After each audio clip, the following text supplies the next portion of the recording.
Good morning students.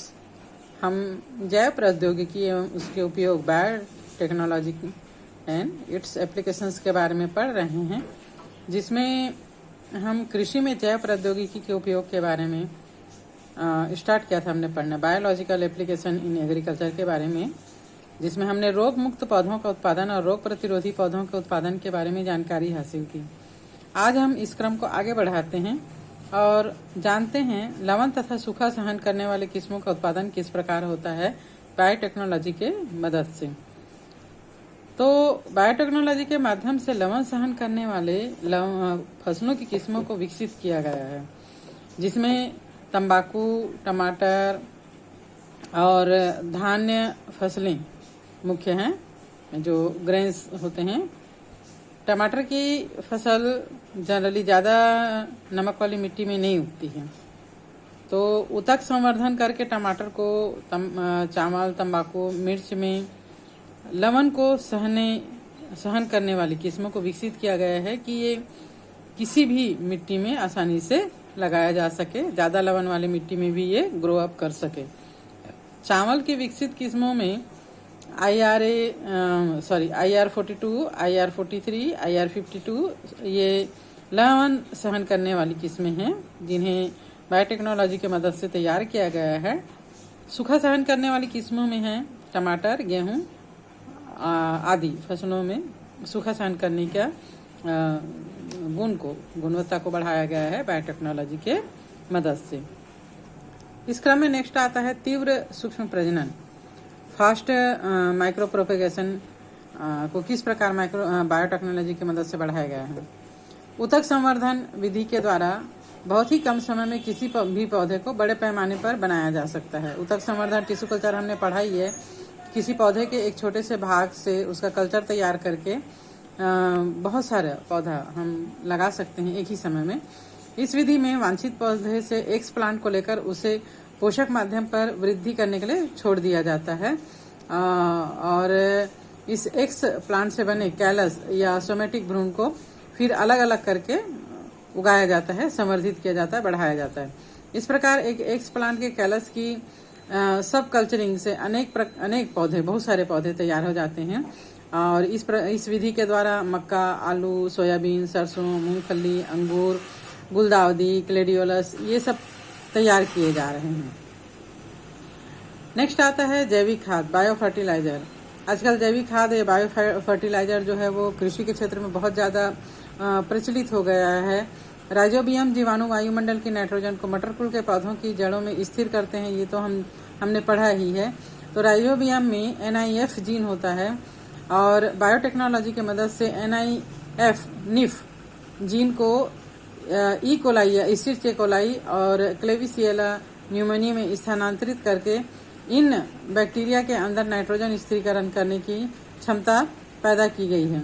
इस प्रकार जैविक खाद के रूप में इसका उपयोग किया जाता है और रासायनिक खादों से पौधों को बचाने के लिए प्लस जीव जगत को बचाने के लिए एक अच्छा विकल्प है और इससे पौधे को किसी भी प्रकार का नुकसान भी नहीं होता, पौधे में रोग प्रतिरोधक क्षमता भी बढ़ती है। नेक्स्ट वन इज द कृत्रिम बीजों का उत्पादन, प्रोडक्शन ऑफ आर्टिफिशियल सीड्स। कृत्रिम बीज में बने भ्रूण को एल्जीनेट में लपेट कर बनाए जाते हैं। मक्का, चावल, गाजर, सरसों, आलू, कपास इन सब में कृत्रिम बीज से पूर्ण विकसित पौधे तैयार किए गए हैं बायोटेक्नोलॉजी की मदद से। And next one is the germplasm भंडारण। जर्मप्लाज स्टोरेज क्या होता है? जनरली पौधे की स्पीसीज का भंडारण बीजों के द्वारा किया जाता है। ये हमारे परंपरा रही। पारंपरिक रूप से बीजों का भंडारण, अच्छे बीजों का भंडारण जो है वो नेक्स्ट कृषि के लिए किया जाता है। इस विधि में समय के साथ बीजों की अंकुरण क्षमता का नाश, बीजों का रोगाणुओं एवं कीटाणुओं द्वारा खराब होने की संभावना शामिल होती है। बहुत समय तक अगर हम बीजों को स्टोर करके रखते हैं तो ये ठीक से अंकुरित नहीं हो पाते, इनमें रोगाणु और कीटाणु जो है लगकर इनको खराब कर सकते हैं। उतक संवर्धन विधि से कैलस को कम तापमान 4 to 8 डिग्री सेंटीग्रेड या अति सूक्ष्म कम तापमान -80 डिग्री सेंटीग्रेड या तरल नाइट्रोजन -190 डिग्री सेंटीग्रेड पर रखा जाता है।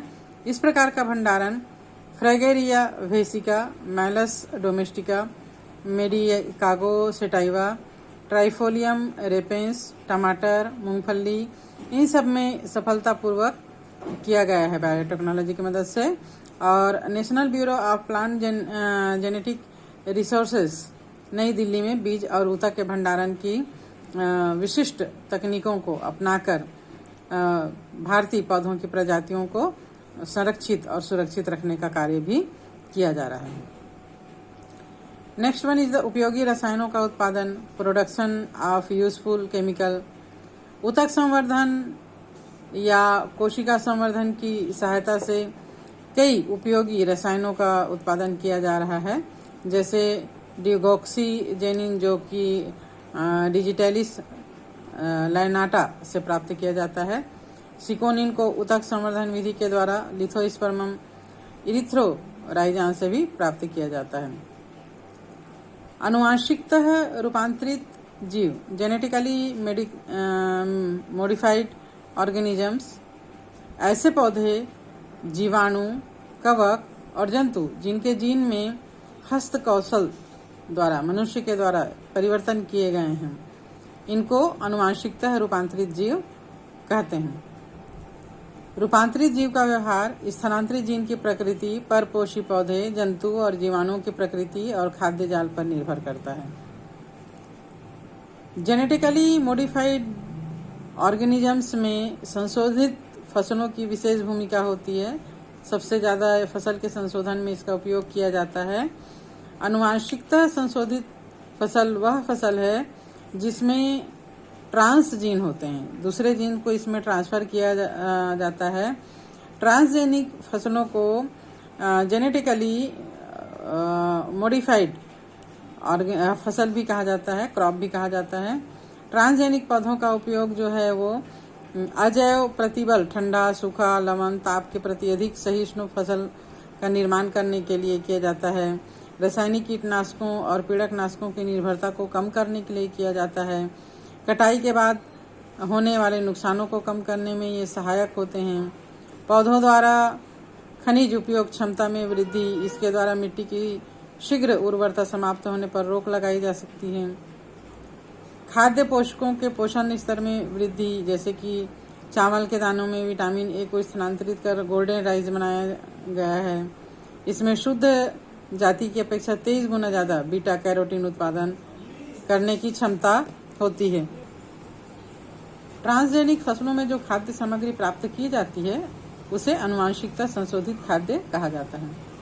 आनुवांशिकता रूपांतरित जीवों का उपयोग उद्योगों में वसा, ईंधन और भेजी पदार्थों की आपूर्ति के लिए भी किया जाता है। कृषि के क्षेत्र में जैव प्रौद्योगिकी के उपयोग में पीड़क प्रतिरोधी फसल का उत्पादन प्रमुख है और इस प्रकार की फसलों के उत्पादन से पीड़क नाशकों के उपयोग में कमी आई है। जो फसल को नुकसान पहुंचाने वाले कीड़े होते हैं उनमें कमी आई है। पीड़क प्रतिरोधी फसलों के उत्पादन में बैसिलस थुरिंजिएसिस नामक जीवाणु की, बैक्टीरिया की मुख्य भूमिका है। इस जीवाणु से एक जीव विष प्राप्त किया जाता है जिसे संक्षेप में बीटी कहा जाता है। बैसिलस थुरिंजिएसिस से बना है बीटी। ये टॉक्सिन जीन जीवाणु से क्लोनीकृत होकर पौधों में अभिव्यक्त होकर कीटों के प्रति प्रतिरोधकता पैदा करता है और इस कारण रासायनिक कीटनाशकों के उपयोग की आवश्यकता भी अब नहीं रह गई है। बीटी का प्रयोग करके बायो पेस्टिसाइड्स का भी उत्पादन किया जा रहा है, जैसे बीटी कपास, टमाटर, बीटी मक्का, आलू, सोयाबीन, धान, ये सब।